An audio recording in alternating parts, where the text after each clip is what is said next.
রাজকুমার যথারীতি ওখান থেকে বেরিয়ে পিএইচডি সার্টিফিকেট নিয়ে খুশি মনে উনি আবার ঘোড়ার পিঠে উঠলেন। ঘোড়ার পিঠে ওঠার পরে তখন উনি কিছু দূর যাওয়ার পরে ওনার কাছে মনে হলো যে তাই তো, এত সহজে পিএইচডি ডিগ্রি পেয়ে গেলাম, আর আমার যদি টাকা পয়সার কোনো সমস্যা নেই, তাহলে দেখি আমার ঘোড়ার জন্য একটা পিএইচডি ডিগ্রি নেওয়া যায় কিনা। বায়োডাটায় উনি লিখেছেন পিএইচডি, বাট উনি কিন্তু ডক্টরেট অফ বিজনেস অ্যাডমিনিস্ট্রেশন। তখন শুধু এই গ্রাউন্ডে, এই অজুহাতে ওনাকে শোকজ করা হলো যে আপনি তো ডিবিএ, আপনি তো ডক্টরেট অফ বিজনেস অ্যাডমিনিস্ট্রেশন, আপনি তো পিএইচডি না। আর পিএইচডি আর ডিবিএ তো একই ডিগ্রি না। উনি র্যাবের ডিজি থাকা অবস্থায় এই ডিগ্রিটা নিয়েছেন এবং অর্জন করেছেন, এবং উনি ফুল টাইম জব করেছেন। তাহলে ফুল টাইম জব করা অবস্থায় উনি এই পিএইচডি ডিগ্রিটা কখন নিলেন আর কখন সময় দিলেন? আপনি যখন আমাকে বললেন, তখন আমি মনে করলাম যে এটা জাতির প্রয়োজনে এটি একটা গুরুত্বপূর্ণ ইস্যু এবং সেনসিটিভ ইস্যু। এটি আসলে জনসমক্ষে প্রকাশ করা উচিত। আমাদের বেনজির সাহেব সম্পর্কে যে প্রথম আলো গতকাল একটা বিস্তর প্রতিবেদন দিয়েছে তার পিএইচডি ডিগ্রি অর্জন নিয়ে। তো আসলে পিএইচডি ডিগ্রি নিয়ে অনেক ধরনের কৌতুক আছে, অনেক ধরনের আলোচনা আছে, অনেক ধরনের রম্যরস আছে। তা আমি একটি কৌতুক দিয়ে আমার এই বেনজির সাহেব এবং জেনারেল আজিজ দুইজনই পিএইচডি ডিগ্রিধারী, দুইজনের পিএইচডি ডিগ্রি নিয়ে আলোচনা করব। তো কৌতুকটি হলো এমন যে এক রাজার ছেলে, উনি প্রতিদিন সকালবেলা প্রাত ভ্রমণে যান।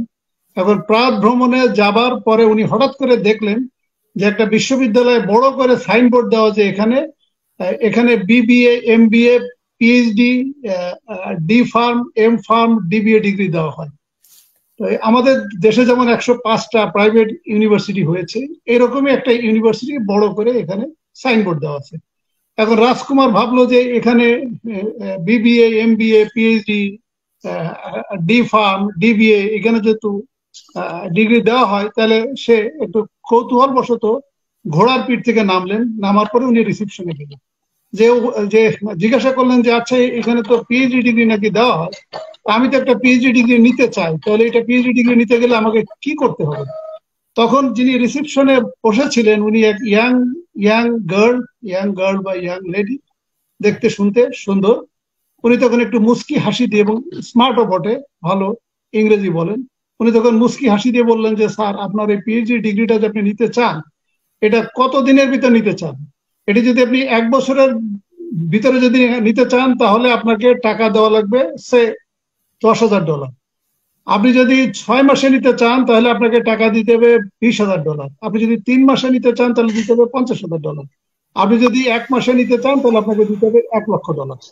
এটা জাস্ট একটা উদাহরণস্বরূপ। তখন রাজকুমার ভাবলো যে আমার কাছে তো $1,00,000 তো কোনো বিষয় না। তা রাজকুমার বললো যে আমি যদি একদিনের যদি পিএইচডিটা নিতে চাই, তাহলে আমাকে কত টাকা দেওয়া লাগবে? তো উনি বললেন যে তাহলে আমাকে একটু সময় দেন। উনি তখন ভিতরে গেলেন। উনি ভিতরে যে ওনার vice chancellor, pro vice chancellor বা এটার সাথে যারা সংশ্লিষ্ট আছে তাদেরকে জিজ্ঞাসা করলেন যে এক ভদ্রলোক এসেছেন এবং সে আজকেই পিএইচডি ডিগ্রি নিতে চায়। তো তখন তাকে বললো যে তুমি বলে দাও যে $2,00,000 লাগবে। এখন রাজকুমারকে এসে বললো যে আপনি $2,00,000 লাগবে, তাহলে আপনি এখানে 1 ঘন্টা বসেন বা 2 ঘন্টা বসেন, চা বিস্কিট খান, এর ভিতরে আপনার পিএইচডি ডিগ্রিটা প্রস্তুত হয়ে যাবে। তা রাজকুমারের তো যেহেতু ডলারের যেহেতু কোনো সমস্যা না, টাকা পয়সার সমস্যা না, তিনি বললেন যে ওকে ফাইন। রাজকুমার 1 ঘন্টা বসলেন, চা বিস্কিট খেলেন। ইন দ্য মিন টাইম কম্পিউটারে সুন্দর করে প্রিন্ট আউট করে একটা সার্টিফিকেট পিএইচডি ডিগ্রি তাকে দেওয়া হলো। রাজকুমার তো খুব খুশি। রাজকুমার তো মনে করলো যাক, নামের আগে তো আমি ডক্টর লাগাতে পারবো, যে আমি পিএইচডি ডিগ্রিধারী। রাজকুমার যথারীতি ওখান থেকে বেরিয়ে পিএইচডি সার্টিফিকেট নিয়ে খুশি মনে উনি আবার ঘোড়ার পিঠে উঠলেন। ঘোড়ার পিঠে ওঠার পরে তখন উনি কিছু দূর যাওয়ার পরে ওনার কাছে মনে হলো যে তাই তো, এত সহজে পিএইচডি ডিগ্রি পেয়ে গেলাম, আর আমার যদি টাকা পয়সার কোনো সমস্যা নেই, তাহলে দেখি আমার ঘোড়ার জন্য একটা পিএইচডি ডিগ্রি নেওয়া যায় কিনা। উনি আবার রিটার্ন আসলেন, এসে আবার যথারীতি রিসিপশনে ওই মেয়েকে বললেন আচ্ছা, আমি তো আমার এই ঘোড়ার জন্য একটা পিএইচডি ডিগ্রি নিতে চাই, তাহলে এটা কত টাকা পড়বে? এখন মেয়ে তো কনফিউজ, কারণ সাধারণত ঘোড়ার জন্য তো কেউ পিএইচডি ডিগ্রি চায় না, সাধারণত পিএইচডি ডিগ্রি তো মানুষের জন্য চায়। তখন বললো যে স্যার, আমাকে একটু সময় দেন, আপনি একটু বসেন।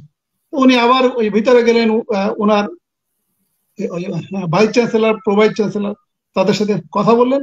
কথাটা বলার পরে উনি আধা ঘন্টা পরে এসে একই ভঙ্গিতে একটু মুচকি হাসি দিয়ে বলছে যে স্যার, আমাদের বিশ্ববিদ্যালয় তো ঘোড়ার পিএইচডি ডিগ্রি বিষয়ে সিদ্ধান্ত নেয় নাই, আমরা শুধুমাত্র গাধাদের পিএইচডি ডিগ্রি দিয়ে থাকি, ঘোড়ার পিএইচডি ডিগ্রির বিষয়ে আপাতত সিদ্ধান্ত হয় নাই, যখন সিদ্ধান্ত হবে স্যার তখন আপনি এসে।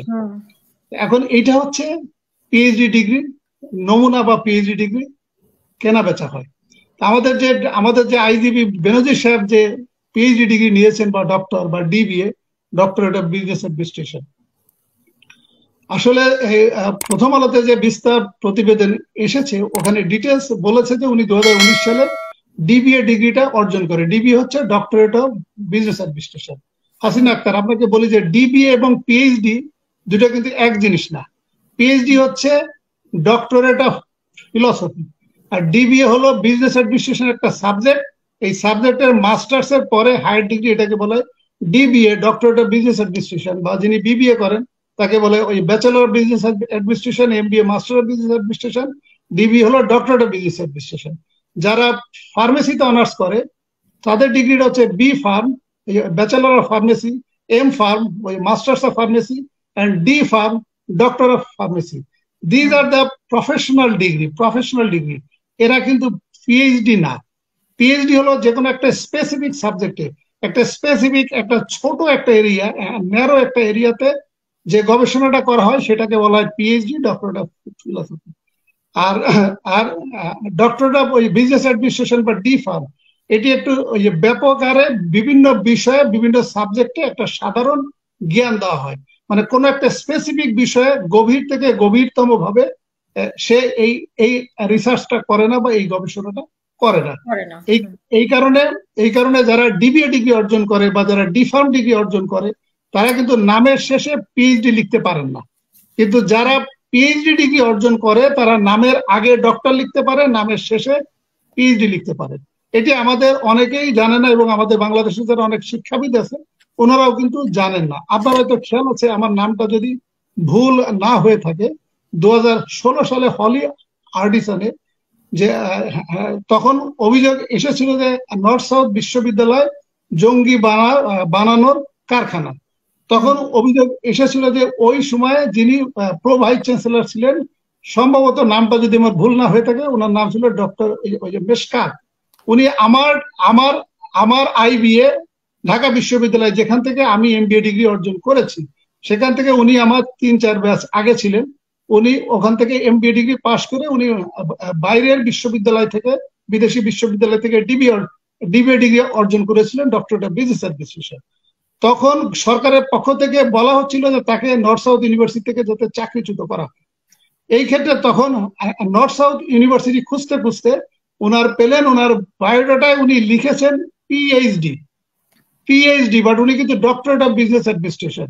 তখন শুধু এই গ্রাউন্ডে, এই অজুহাতে ওনাকে শোকজ করা হলো যে আপনি তো ডিবিএ, আপনি তো ডক্টরেট অফ বিজনেস অ্যাডমিনিস্ট্রেশন, আপনি তো পিএইচডি না। আর পিএইচডি আর ডিবিএ তো একই ডিগ্রি না বা সম ডিগ্রি না, তাহলে আপনি এটা লিখলেন কেন? এবং এইটার কারণে তাকে নর্থ সাউথ ইউনিভার্সিটি থেকে চাকরিচ্যুত করা হয়। এখন প্রশ্নটা হচ্ছে যে আমাদের বেনজির সাহেব ডিবিএ ডিগ্রি অর্জন করেছে, নামের আগে ডক্টর লাগান, এতে আমি কোনো আইনগত কোনো সমস্যা দেখছি না। জি, ডিবিএ লিখলে সে ডক্টর লিখতে পারেন, বা ডি ফার্ম হলেও সে ডক্টর লিখতে পারে, বাট নামের শেষে পিএইচডি লিখতে পারে না। বাট সমস্যাটা কোথায়? সমস্যাটা হলো ঢাকা বিশ্ববিদ্যালয়ের পিএইচডি বা ডিবিএ প্রোগ্রামে ভর্তি হতে গেলে ন্যূনতম কিছু ক্রাইটেরিয়া আছে, সেটি আপনার মাধ্যমে দর্শক শ্রোতাদেরকে আমি একটু অবহিত করতে চাচ্ছি। সেটি হলো, ঢাকা বিশ্ববিদ্যালয়ের পিএইচডি বা ডিবিএ প্রোগ্রামে ভর্তি হতে গেলে আপনাকে অনার্স, মাস্টার্স এবং মেট্রিক, ইন্টারমিডিয়েট সকল পরীক্ষাতে আপনাকে 50% নাম্বার পেতে হবে। এটি হলো একটা কন্ডিশন। 2 নম্বর কন্ডিশন হচ্ছে যে আপনার কোনো ইন্টারন্যাশনাল লেভেলের কোনো জার্নালে, 2টি জার্নালে আপনার লেখা থাকতে হবে, আর্টিকেল লেখা থাকতে হবে। 3 নম্বর হলো, যদি আপনাকে এই প্রোগ্রামটা 3 বছরে আপনাকে ফুল টাইম স্টুডেন্ট হিসেবে আপনাকে গবেষণা করতে হবে, রিসার্চ করতে হবে। আর যদি আপনি চাকরিজীবী হন তাহলে আপনাকে আপনার চাকরি কর্তৃপক্ষ থেকে 3 বছরের ছুটি আপনাকে নিতে হবে। আর যদি আপনি ফুল টাইম যদি না হন, যদি আপনি ফুল টাইম স্টুডেন্ট হিসেবে পড়তে না চান, তাহলে আপনাকে পার্ট টাইম পিএইচডি ডিগ্রি নিতে পারবেন, সেটিও 5 থেকে 6 বছর ডিউরেশন। এখন প্রশ্নটা হচ্ছে, এটি হলো 3 নম্বর কন্ডিশন। 4 নম্বর কন্ডিশন হচ্ছে 4 নম্বর কন্ডিশন হচ্ছে কোন সাবজেক্টে পিএইচডি ডিগ্রি নিতে হলে বা ডিবিএ ডিগ্রি নিতে হলে আপনার সংশ্লিষ্ট যে বিষয়ে আপনি পিএইচডি বা ডিবিএ ডিগ্রি অর্জন করতে চান সেই বিষয়ে আপনার ন্যূনতম অনার্স বা মাস্টার্স লেভেলের লেখাপড়া থাকতে হবে।